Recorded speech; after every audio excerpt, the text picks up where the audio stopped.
திடீரென அண்மையில பார்த்தீங்கன்னா, நம்ப ஏ.ஆர். ரகுமான் அவர்கள் விவாகரத்து அறிவிப்ப வெளியிட்டாரு. அதற்கு முன்னாடி ஜி.வி. பிரகாஷ் அவர்கள், அதற்கு முன்பு நம்ப ஜெயம் ரவி, அதற்கு முன்பு பார்த்தீங்கன்னா, நம்ப தனுஷ், ஐஸ்வர்யா. தொடர்ந்து கோலிவுட்ல விவாகரத்தாகவே போயிட்டுருக்கு. இந்த விவாகரத்திற்கு ஒரு முடிவே கிடையாதா? அப்படின்னு ரசிகர்கள் தற்போதுமே சோஷியல் மீடியாக்கள்ல புலம்பிட்டுமே இருக்காங்க. இந்த நிலையில பார்த்தீங்கன்னா, இன்று பார்த்தீங்கன்னா, தனுஷ், ஐஸ்வர்யா ஆகிய இருவருடைய விவாகரத்து கேஸ் நடைபெற்று வருது. ஆகையால 2 பேருமே சென்னை உயர்நீதிமன்றத்துல விசிட் அடிச்சிருக்காங்க.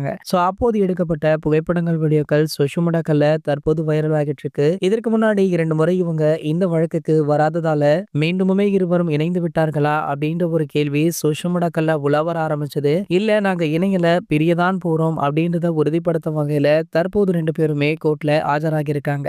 இன்று கண்டிப்பாக இந்த கேஸிற்கு தீர்ப்பு கிடைக்கும் அப்படின்ற மாதிரி எதிர்பார்க்கலாம். இது போன்ற சினிமா செய்திகளை பத்தி நீங்க உடனே தெரிஞ்சுக்க நம்மளுடைய ட்ரெண்ட் செட்டர் அப்படின்ற நம்ம சேனலை சப்ஸ்கிரைப் பண்ணிக்கோங்க.